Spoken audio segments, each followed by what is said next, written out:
Hi, everyone. Welcome to that time again. Sports and shorts of sorts. I'm Rennie, Rencity Rickay. Let's do what we do every other episode. Jump right into our jersey segment. When I think of the number 38, excuse me, for a jersey, I could definitely think of more baseball players than any other sport. And that's where we'll start. First major leaguer I'll mention was one of the best pitchers of his generation and a real asshole, depending who you talk to, apparently. I'm talking about Kurt Schilling. He'd make 6 All-Star games over his career, lead the MLB in wins two different occasions, strikeouts once, led the Phillies to the 93 World Series, but ended up losing to the Toronto Blue Jays as they won back to back there. Schilling would return to the World Series with the Arizona Diamondbacks in 2001, and he'd win it this time, teaming up with Randy Johnson. That was an insane 1-2 punch. They'd end up splitting the World Series MVP, which is pretty wild.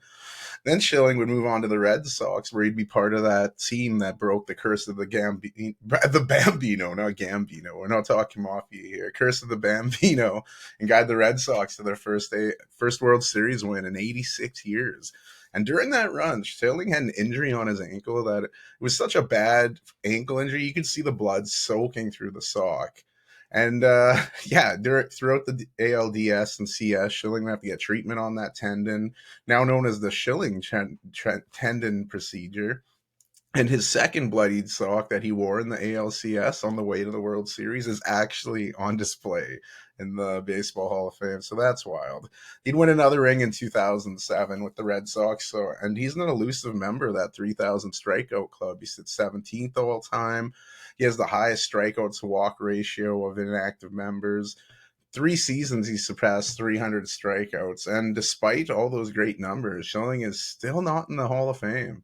But it's not due to PEDs or anything. It's his character. Like I said, the guy's kind of an asshole. But I don't want to sound like a douchebag here, but if you can have Ty Cobb in the Hall of Fame, look up what Ty Cobb did.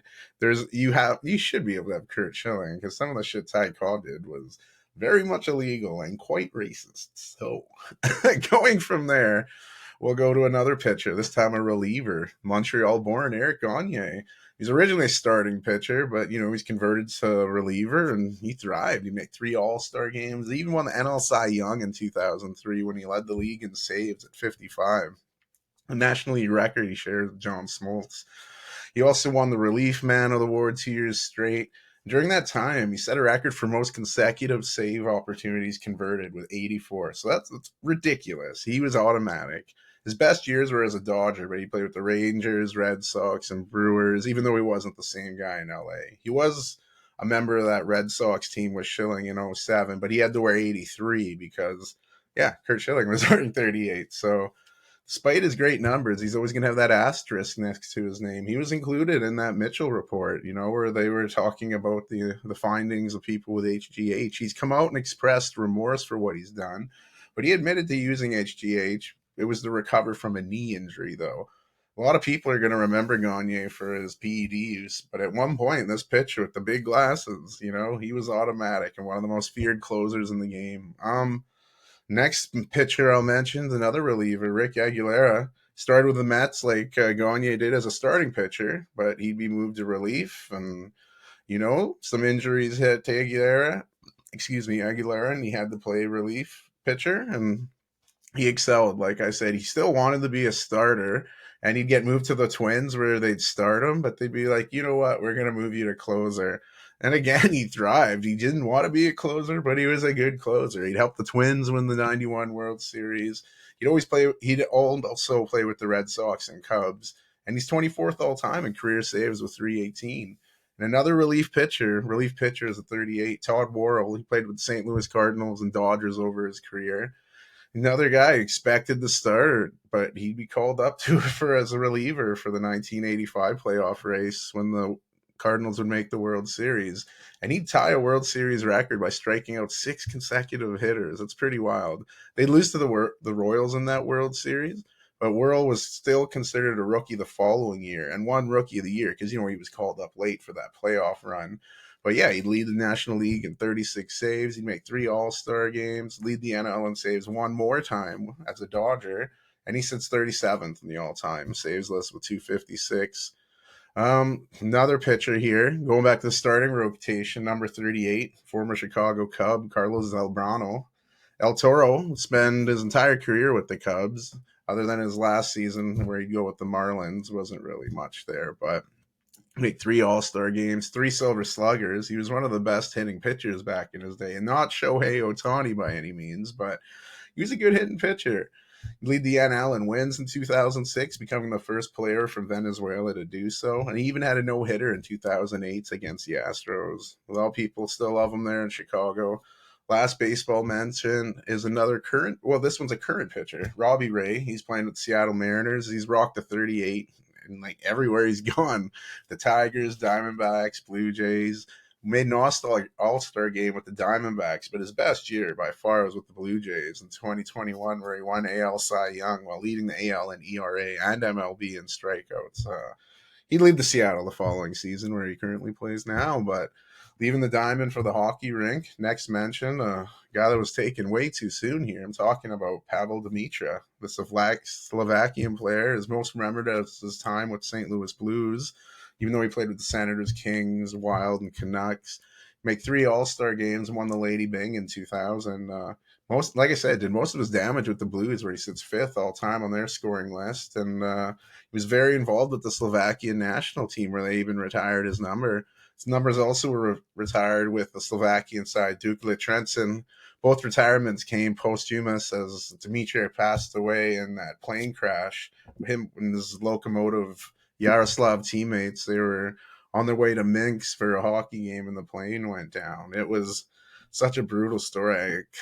You almost forgot that happens. Time flies so long. But he was only 36 years old. That's how old I am. Oh my goodness. So sad. Gone too soon. Going to the NBA, there wasn't a lot to choose from. I couldn't think of anything, and I had to do some research.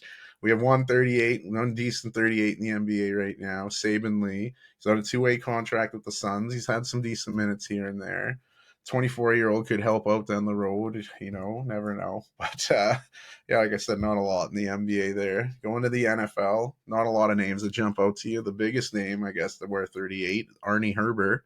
Yeah, not a household name, but he was one of the first superstar quarterbacks of the league. More importantly, a Green Bay Packer. We don't have a lot of stats on the first 2 years of his career, because they didn't start keeping stats until 32.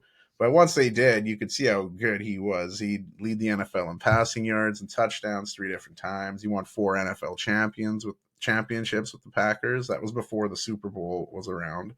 He'd retire after 11 seasons and then come out of retirement to a war-depleted NFL in 44. He'd suit up for the Giants, where he'd make the title game against his old team, the Packers, where he'd lose to the Packers. But he was inducted into the Hall of Fame way back in 66. He's also a member of the Packers Hall of Fame.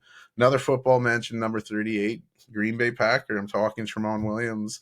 He donned the 25 in Arizona and 22 in Cleveland, but Williams was the man in Green Bay. He was undrafted coming in the NFL out of Louisiana Tech.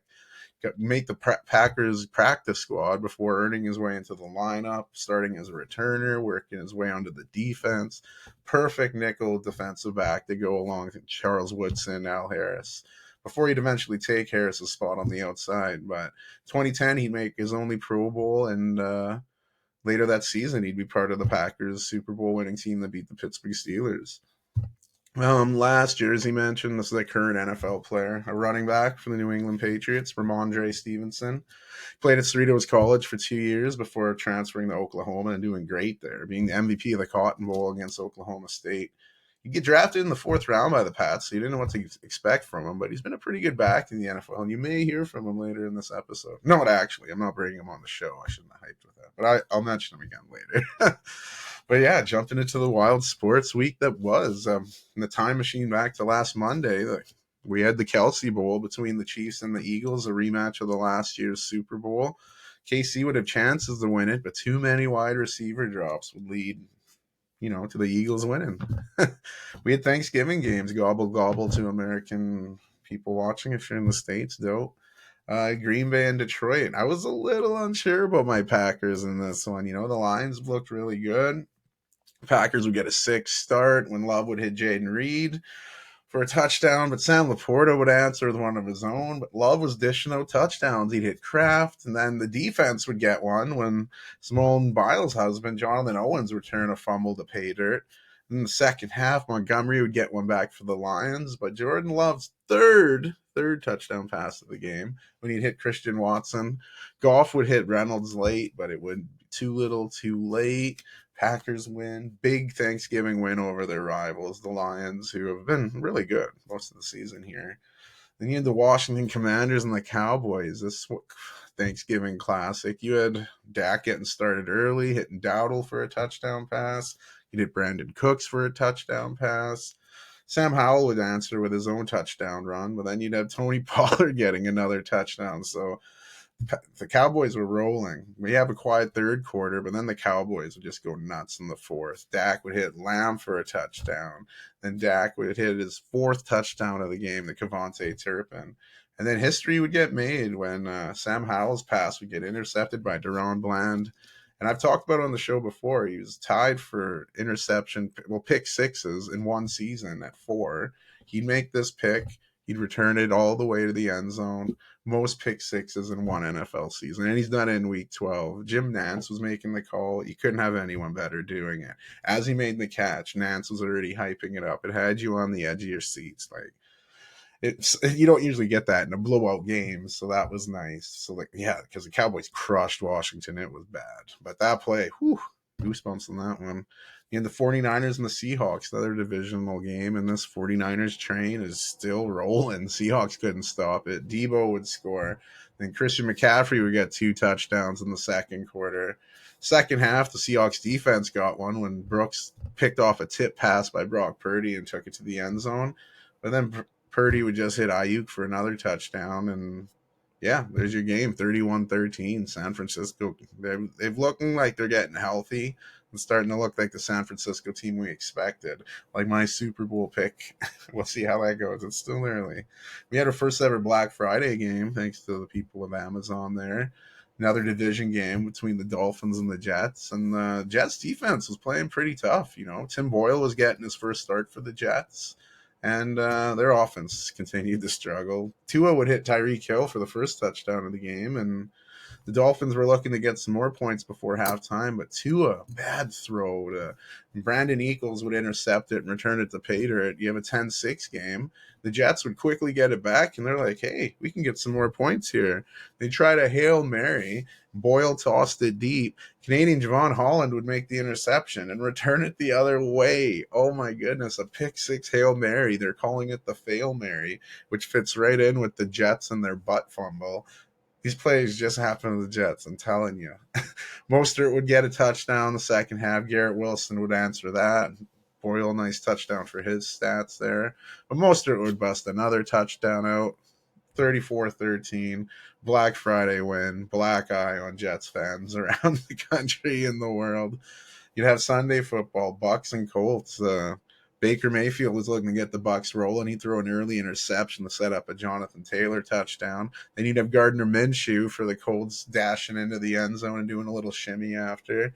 But Tampa Bay would answer with Mike Evans get a touchdown pass after some miscommunication left him wide open. And then Baker would hit Evans again for their second connection of the game to make it a 3-point game, where the Colts would go on a crushing drive, a Buccaneers crushing drive, capped off with a Jonathan Taylor touchdown.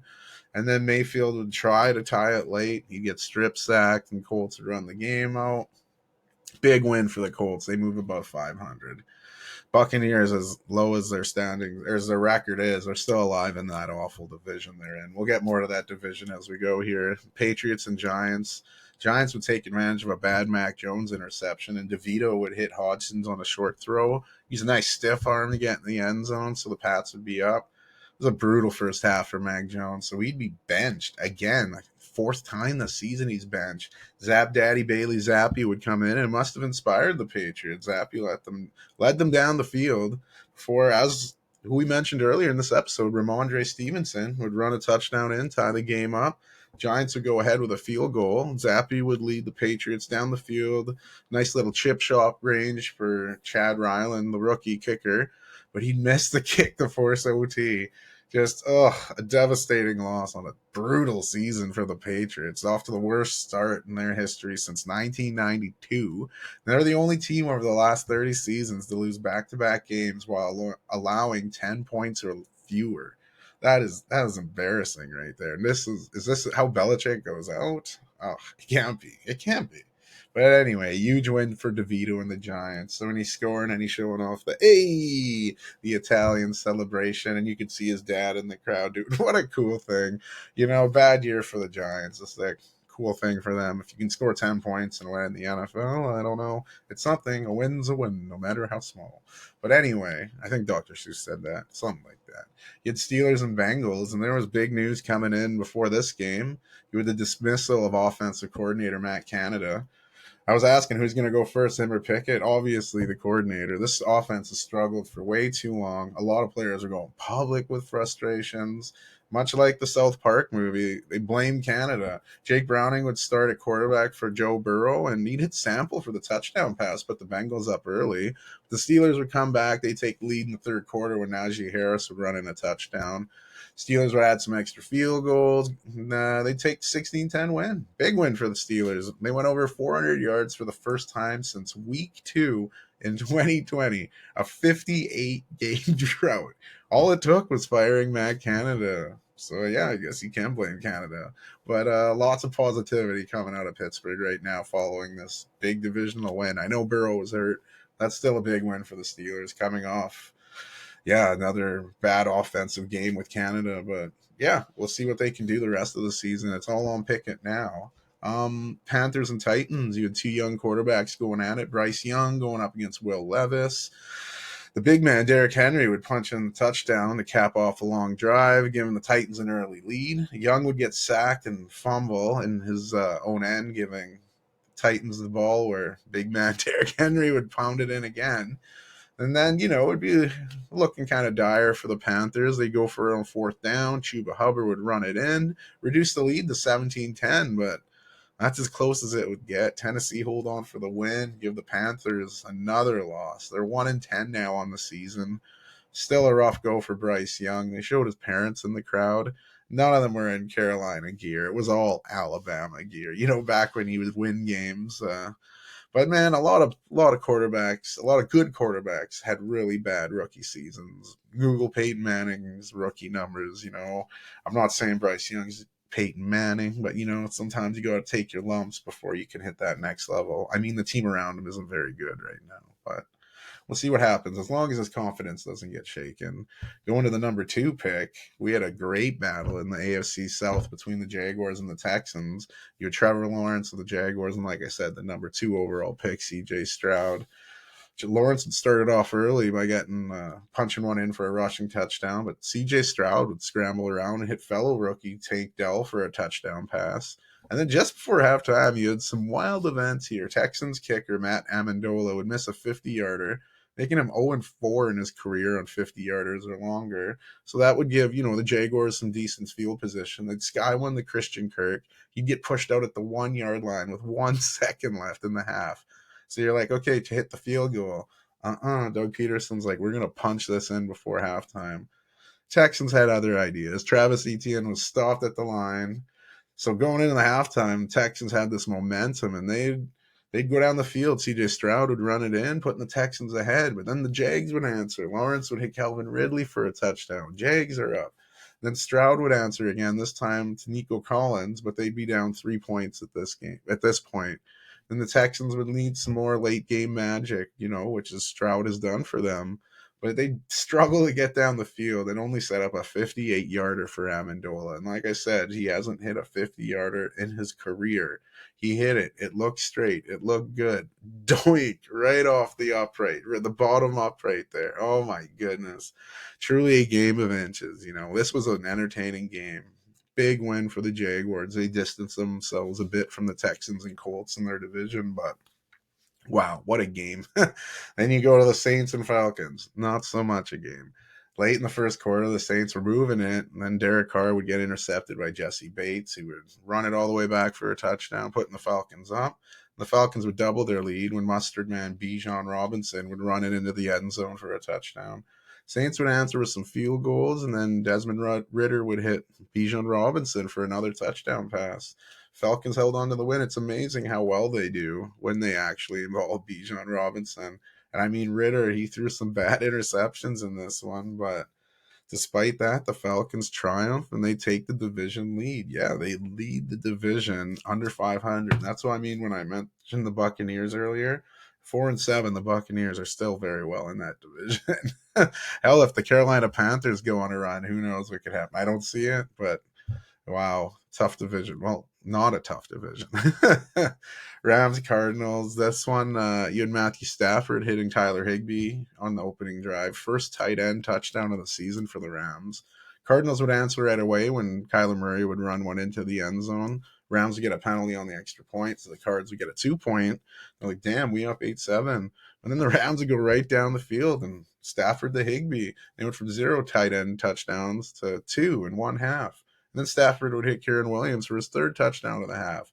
I had to pick up a quarterback because I had Burrow, I have Rodgers, I have Daniel Jones. I had Matthew Stafford. He almost had me win a game. I lost it because of bad managing, but we'll get to that when I get to the people involved.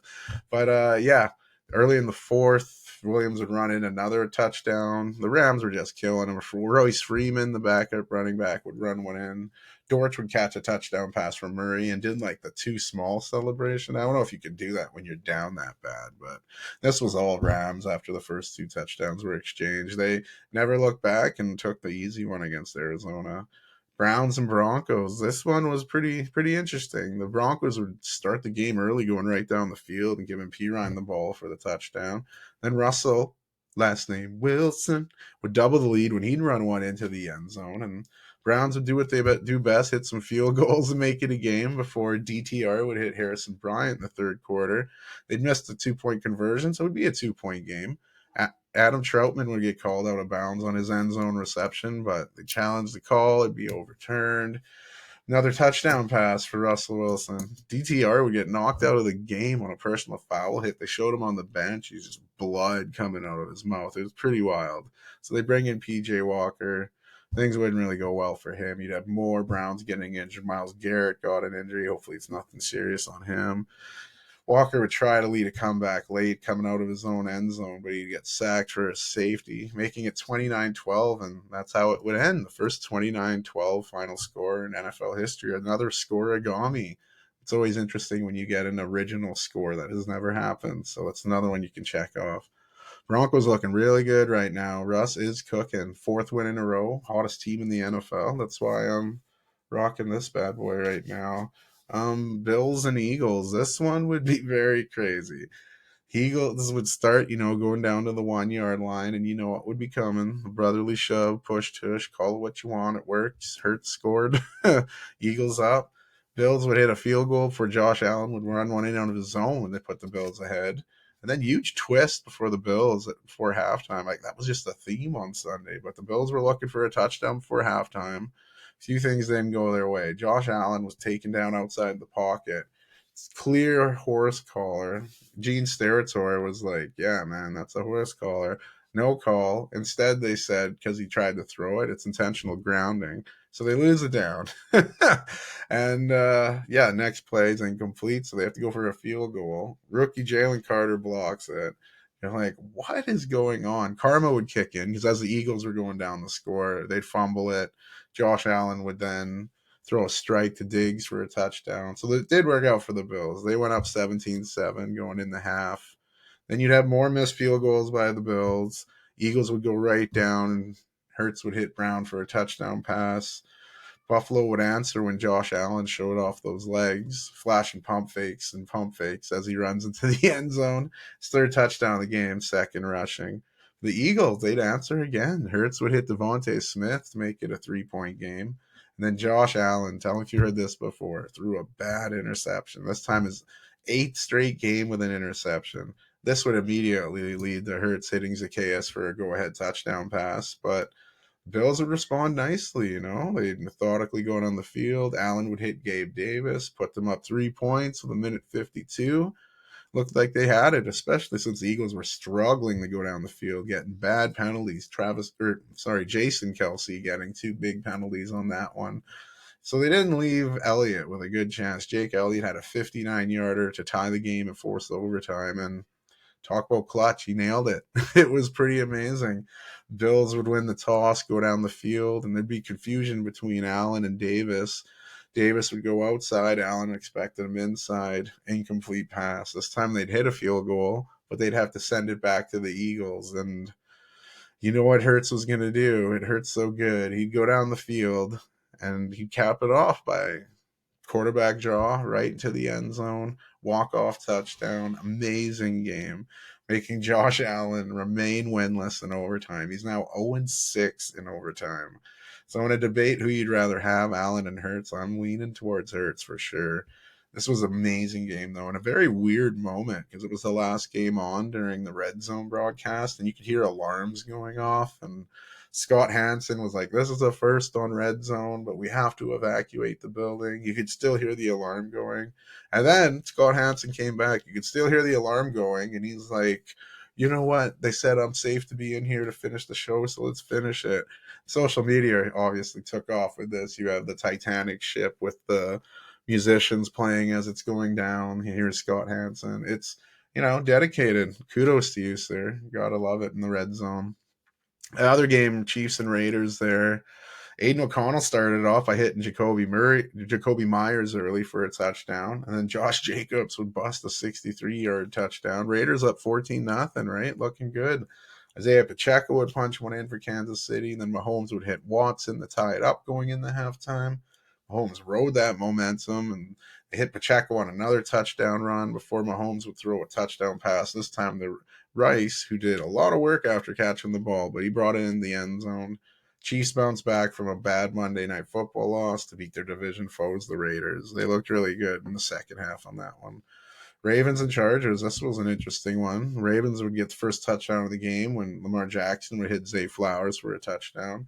Tried a fancy celebration, but Lamar Jackson, you could see him on the bench like, I don't know what you're doing, man. And he'd have some Justin Tucker field goals and a missed Justin Tucker field goal. You don't see that often. Then the Chargers would finally score a touchdown late in the game in the fourth quarter when Gerald Everett would get the pass from Justin Herbert, make it a 3-point game. But then Zay Flowers would bust a long run, capping or really sealing the game for the Ravens, and he'd do a nice little celebration where he'd take a penalty and score and do the Cristiano Ronaldo Sue celebration. But man, another brutal loss for the Chargers. It's kind of what they do. They dropped to 4-7. Ravens lead the AFC North at 9-3. That leaves the Monday Night Football game, right? You got Division North, NFC North battle between the Vikings and the Bears. Both teams looking to avenge some close losses the week prior. This one I see the Pasternaut, Joshua Dobbs, using his legs to be the difference in this one. I expect the Vikings to win. You had some midweek international footy before players return to their domestic league. You had it hyped up. I hyped it up last episode. Canada and their big second leg of their CONCACAF Nations League quarterfinal against Jamaica. And they were up 2-1, right? Things were looking good. And Canada was at home. They hadn't been beaten there at 2010. They couldn't score early. Blake made some big saves for Jamaica. But then Canada would finally score when Alphonso Davies put them ahead. So they're up 3-1 on aggregate. Looking good, right? No, Shamar Nicholson would get a goal back for Jamaica. Casual passing in their own end by Canada just led them giving it up. And then 4 minutes later, Canada, while trying to attack, would give it up, and Jamaica would score on the counter. Nicholson again. So they were 3-3 on aggregate, and away goals had Jamaica advancing. So there'd be a third goal in a 7-minute period, this time for Canada. Kone would put one in from Davis, putting Canada up 4-3 on aggregate. And then, Jamaica would put some pressure on late. Steven Estacchio's arm would get hit, giving Jamaica a penalty. Fulham player Bobby de Cordova Reed would come up, put it away, putting Jamaica equal on aggregate 4-4. And as I emphasized earlier, that away tiebreaker is huge. So Jamaica, that's how the game would end. Jamaica advanced to the semifinals of the Nations League where they'll meet the U.S., but more importantly, they get that spot in the Copa America tournament. Canada bows out of the Nations League, and they'll have to wait until March to see if they can even qualify for Copa America. Devastating loss for Canada footy, which appears to be on a rapid decline financially and off the pitch and on the pitch. USA beat Trinidad and Tobago in their Nations League game, but the big news in that one was Serginho Dest losing his mind and just picking the ball up and booting it. And he'd get 2 straight yellow cards, and his own teammates were yelling at him. Dest apologized, but Fulham player and U.S. captain Tim Ream said it was disrespectful to him and everyone on the team. But hey, the U.S. are still got their Copa America spot. Panama beat up on Costa Rica to get their spot and advance in the Nations League. Then you had Mexico coming back and beating Honduras at home in penalties. So Mexico advances as well and get that Copa America spot. So yeah, big games going on in March for teams trying to get into that Copa America tournament. You had World Cup qualifying. Argentina beat Brazil 1-0. A Nicolas Otamendi header would be the winner for Argentina, but it's the first time Brazil ever lost at home for a World Cup qualifier, so big for them. And like this game barely even got going. There's huge fights breaking in the crowds between Argentina and Brazil fans. You had Brazil cops with batons just beating up everybody. There were players. Messi tried to break it up. Keeper Martinez tried to make it up. They were saying what the police was doing was the repression of Argentina fans once again in Brazil, and that madness cannot be tolerated. This was after shit went down at the Copa Libertadores early in the month, so big shit happening all over there. And then you had the Euro 2024 qualifiers wrap up. Group plays concluded. 21 of the teams have been qualified. The top 2 teams of each group, plus Germany has an automatic bid for hosting. So that's 3 spots up for grab. It's between 12 teams, and like Canada's fates that will be decided in March. But yeah, we're going to the leagues here. You had Premier League. They had a vote earlier in the week to see if they could vote against banning loan moves on clubs that had the same owners. Like one instance they were bringing up was Al Hilal. We signed Ruben Neves from Wolves, and they'd be able to loan them back to the Premier League to Newcastle. And they're like, wait, both those teams, Al Hilal and Newcastle, are owned by the Saudi Arabia's public investment fund. So that's not really fair. So they tried to rush this vote, but it didn't pass. They needed 14 teams to vote, and they only got 13. So 7 teams were like, fuck it, we're cool with this. And it makes you wonder who. Like, I imagine Manchester City and Chelsea, as they have multi-club models, but yeah, I don't know if they'll release that. And then you had some sad news. His former England manager, Terry Venables, passed away this past Saturday at the age of 80 after a long-term illness. So brutal news there. He had a really good game on the field between Manchester City and Liverpool, 2 of the top teams in England. Haaland would do what he does, score to put Man City up. And then with 10 minutes left in the match, Trent Alexander-Arnold would take a pass, and his second touch would go right into the corner, tying it at 1. And that's just how the game would end, teams splitting the point. Bournemouth would dominate on the road, taking a 3-1 win over Sheffield United. Nottingham Forest would jump out on a quick start, but Brighton would turn that game around and win 3-2. 2 yellow cards for Brighton's Lewis Dunk swung the game a bit, but Brighton were still able to hold on. Basement dwellers, Burnley hosted my West Ham, and these teams damn near have the same colors and kits. But anyway, Burnley jumped ahead when Jay Rodriguez would score a penalty 4 minutes into the second half. But like most of Burnley's season, the good times did not last. Kudus would put a lovely cross in the box, and Burnley would put it in their own net for an own goal. And then 5 minutes later, Thomas Souček would convert another Kudus cross, giving West Ham the 2-1 lead and eventual win. West Ham! And then, Luton Town hosted Crystal Palace. Palace dominated possession, but Luton Town would get their first ever home Premier League win. It was tied, and then the 83rd minute, Jacob Brown put Luton Town ahead for good. Big win for the newly promoted club. Yeah, the Newcastle and Chelsea, the Geordie side would go ahead in the 13th minute with Alexander Isak, but then Chelsea would equalize when Raheem Sterling would put a beautiful free kick right under the post where Nick Pope didn't even move. It's a very highly contested game until Newcastle would score 2 goals in 90 seconds. First Lascelles and then Joelinton off a bad giveaway from Thiago Silva. Then the 73rd, Reece James would get his second yellow for Chelsea, and the captain would get removed. And then Anthony Gordon would add a 4th for Newcastle, giving them the big win. Brentford and Arsenal. This not a lot of goals in this one. You get Kai Havertz getting a header in the 89th minute, and that'd be the winner for Arsenal on the road. Big win for them. Everton and Man U, 3 minutes into the match, you'd have Garnacho scoring maybe the goal of the season already. Is it too early for that? Like, I don't know about that, but man, what a goal. It's definitely worth looking up if you haven't seen it. And yeah, he'd do a Sue celebration just like in the Eagles game when, or sorry, in the Ravens game when Flowers did it. So you have two celebrations in one day. None of them are by Ronaldo. Interesting. But yeah, Martial will get brought down the box. It'd be called a dive. It'd be VAR would intervene. They'd get a penalty. Rashford would score before Martial would get a third later. So after all that, you have Arsenal top of the league, Man City just behind them, and Liverpool and Aston Villa right behind them. Tottenham's dropped out of the top four with their three straight losses, and they have Manchester United, Newcastle nipping right at their heels. So yeah, EPL is still pretty wide open right now. Going to Germany for the Bundesliga, you had Bayern Munich opening up the week, winning a close 1-0 match over Cologne. Bayern Leverkusen would continue their great play, beating Werder Bremen 3-0.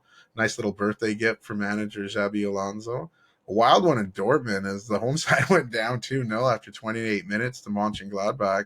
But then in the span of 2 minutes, it was all tied up in two. And then just for halftime, Dortmund would go ahead. Mönchengladbach would try to get an equalizer late, but they even bring their keeper up to try to get a goal. However, Dortmund would take the ball, counter. Daniel Malin would get one of the easiest goals of his career as they win 4-2. Stuttgart got a big win over Frankfurt. Wolfsburg surprised with Leipzig at home. And yeah, all the other fixtures ended in draws. So after 12 matches, Bayern Leverkusen still sit atop the Bundesliga. Last year's champions Bayern Munich just 2 points behind them, and you have Stuttgart and Dortmund rounding out the top four. In Spain, La Liga, Alaves kicked the week off by beating Granada. Barcelona was dealt a tough blow before their match against Rayo Vallecano. It was announced that Gavi, he's a great midfielder, he's going to miss some time with an ACL injury he picked up while playing for Spain. And they were even in more shock when they went down 1-0 to Rayo Vallecano. You know, they're down at halftime. And then it wasn't until the 82nd minute when a dangerous cross into the box would get put in by a Vallecano defender, even equalizing the game. And that's how it ended, 1-1. Big surprise for Barcelona there.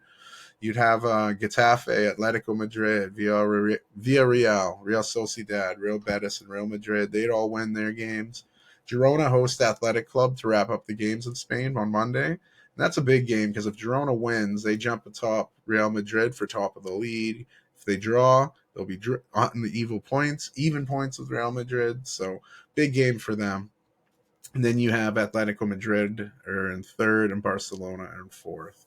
In Italy, you had a little bit of surprise to match week 13. Lazio would earn a penalty just before halftime. Ciro Immobile would put them up. But then two second-half goals by Castanos and Candreva would put Salernitana up 2-1, and they'd hold on, finally getting their first win of the season. Inzaghi's first as Salernitana manager. So congrats to them getting that first one off the schneid. Other big matches in Italy, you had Napoli beating Atalanta, AC Milan beating Fiorentina, Frosinone beating Genoa, Roma beating Udinese, and it was a goal fest between Empoli and Sassuolo. Empoli equalized in the 86th minute at 3-3, but Sassuolo would get a stoppage time penalty and Berardi would put it away, giving Sassuolo the big win. But the biggest match of the weekend was Juventus and Inter Milan. The home side went ahead in the 27th minute. That lead would only last 6 minutes when Lautaro Martinez would equalize. Inter Milan had most of the possession, but it would end in a 1-1 draw. No handshakes between the managers on this one either. They each just they took off. There's still two games we played on Monday, Verona and Lecce, and Bologna and Torino, and those don't affect the top of the league. So we have Inter Milan leading Serie A, defending champs. They have a 2-point lead over second place Juventus, AC Milan, and defending champs Napoli. So Inter Milan were not defending champs. Napoli were, and they are in fourth. In League One, you got the French League, and you had two big teams to start the week. PSG would dismantle Monaco, though 5-2, 5 different scores for the Parisian side. Lens would beat up on Clermont-Foot. Nice would take down Toulouse. Poor Lyon would drop another one at home, this time to Lille, who got goals from Canadian Jonathan David and Thiago Santos. They won 2-0. Brestois, Metz, and Rennes would all pick up wins. Other games ended in draws. So after 13 matches in France, PSG sit atop the league. Nice are a point behind them in second, and Monaco and Lille round out the top four. Lyon still struggling in the bottom of League One. We go to hockey. Good things going down in the NHL. A few teams have jumped up in the standings a bit due to their great play. The Jets have been really hot. They did lose to another hot team, the Nashville Predators, but Jets are 8-2 in their last 10 and look to be trending in the right direction. I mentioned the Preds there. They had a bit of a rough start to the season, but they're riding a 5-game winning streak of their own. Another team on a 5-game winning streak, the LA Kings. They've been hot of late. And they've 2 games in hand on the Knights, and they're only 2 points behind them in the standings. Vancouver's right in that mix as well in the Pacific. The Oilers are still trying to find themselves under their new coach. They've been lighting the lamp a lot lately. The last 2 games, they didn't actually give up a ton of goals, but leading up to that, they were letting in a lot of goals. They need to nip that in the bud to keep this winning trend going.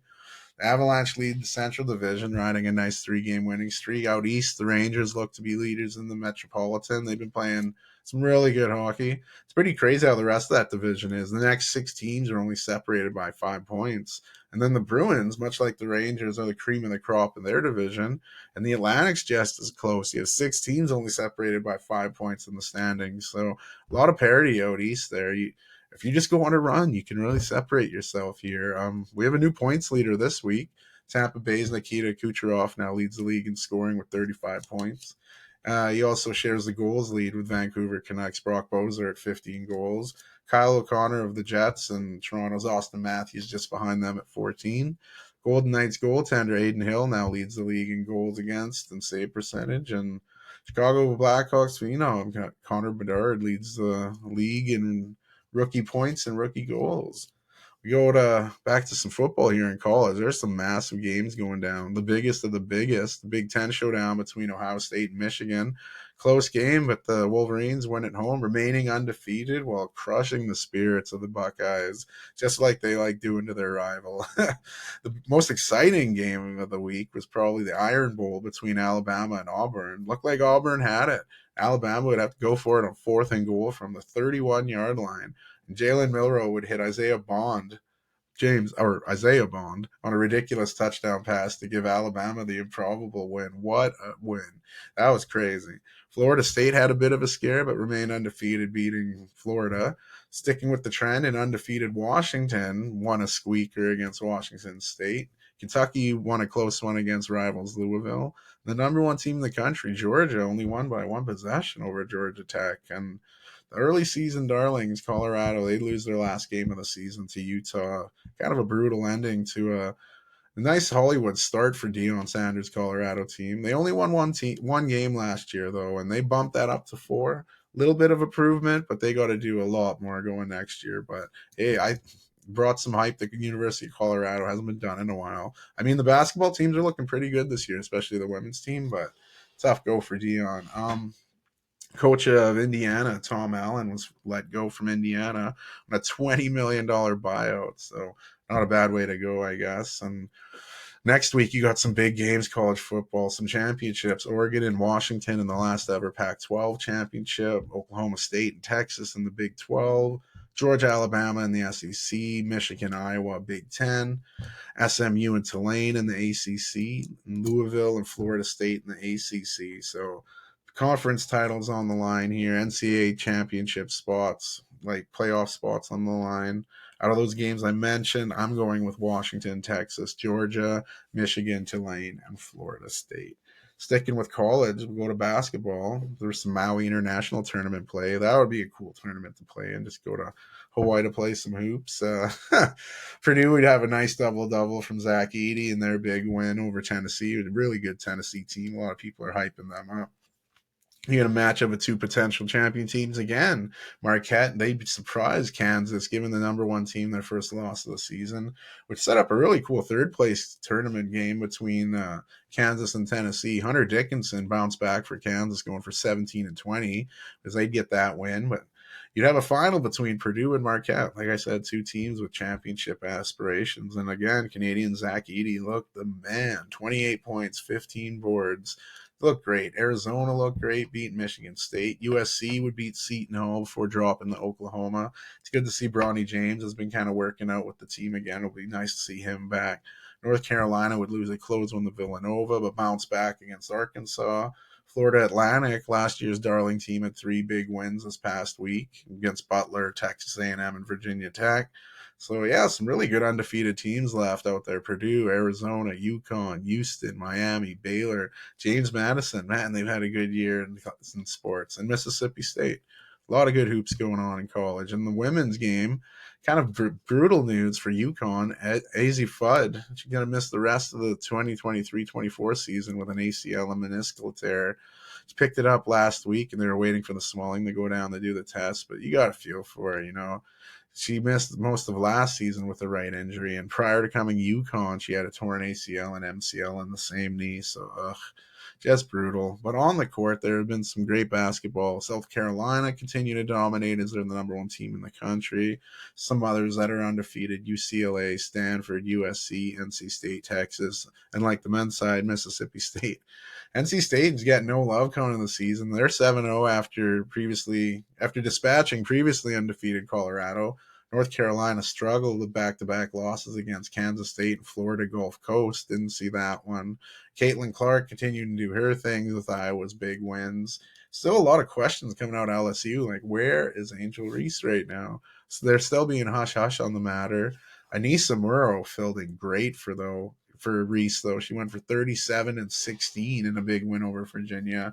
So, yeah, lots of good stuff going in college hoops. And Stanford's Cameron Brink, I mentioned her last episode. She's been still doing great. Just a lot of good players out there. And with NIL, you kind of see them more. Go to F1. The last race of the F1 season went down over the weekend, the Abu Dhabi GP. Who do you think won? Max Verstappen, 19th win of the season. Unreal. Total dominance. Charles Leclerc and George Russell would round out the podium, but Verstappen, unreal. He finished 575 points on the season. Second place, Sergio Perez, 285. That is ridiculous. Lewis Hamilton would finish in third, so kudos to Hamilton in a down year. Red Bull obviously took the Constructor Championship, but Mercedes, even with a down year, took second place. And it was tight. They had 409, Ferrari 406. So the fact Carlos Sainz did not finish this race, massive ramifications for the constructors. And like these are millions of dollars that are changed by these standings. So really big for Mercedes to do that. But that's it for F1. I'm hoping next season we get a little more parity. We don't have Max winning the title so early. It would make for these last races a little more exciting, you know? But that's the wild week in sports that was, which brings us to our short. And this short, I was mentioning it earlier, my wife hadn't heard this story from me yet, which was surprising because I feel like I spout off stories even when no one's around. But this one goes back to like grade 7 or grade 8, a little young Rencity. You know, sometimes with our buddies in Warman, you go to the arena to watch some minor hockey, you know, people your own age, see what's up. And there'd always be chirping, as there is in hockey arenas. It's kind of goes with the territory. And, you know, it would get intense at times. And I'm not usually a shit disturber, but I'm usually one to keep the peace. But this night, I don't know, I was ready to chat my shit. For some reason, I was kind of following this guy outside to his car, talking shit the whole time. And he's like, "Where's your beef?" And I, for some reason, started yelling, "Oh, where's the beef? You calling me fat and all this shit." And I don't know why I reacted like that. I don't know. I'm not really triggered by fat. It's kind of my thing. But he's in his car now, and he went to reverse and swing his front end, which clipped my knee, and I kind of like fell forward. And I just got up and started running. He sped off. And then I was like, I don't know, I was just kind of freaked from getting clipped, and the adrenaline just had me sprint away. I guess that's what deer do on the highway. I was a deer in the parking lot. But anyway, I checked myself up. I looked okay, I had a bit of scrape from where he hit me, and I think the scrape was more after I got hit and I landed on the ground. Excuse me, because it wasn't that bad.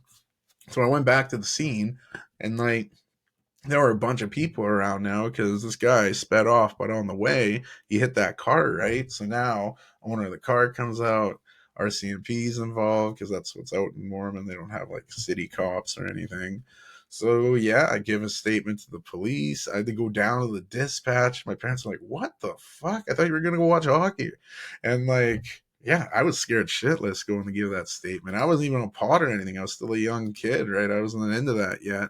But yeah, I was scared. I don't know. It was the first time I ever had to do that. But yeah, my side of things, it was pretty minor. I'm like, yeah, I don't need to press charges or anything. I just let me go home.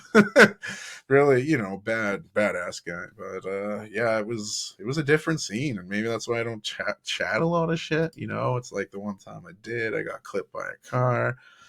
But I think I've chatted shit a few more times before that. But anyway, I digress. That's episode 38 in the books, y'all. Thanks for coming along for the ride again. It was a crazy Thanksgiving week in sports. Lots of good stuff coming from it. Champions League is back this upcoming week. Got some good basketball, some good college basketball. If you're like, dude, where's the NBA? Where's the NBA beef? Well, I have way too much NBA shit piled up throughout a week, so I do my own little NBA recaps each week. You can find it on my page, Hollow. But yeah, thanks again for coming out, guys. It's been a fun one. If you chat shit, don't get clipped by a car. But other than that, enjoy the great sport week. Enjoy the week, guys. Take care. Thanks for coming out. Rencity out.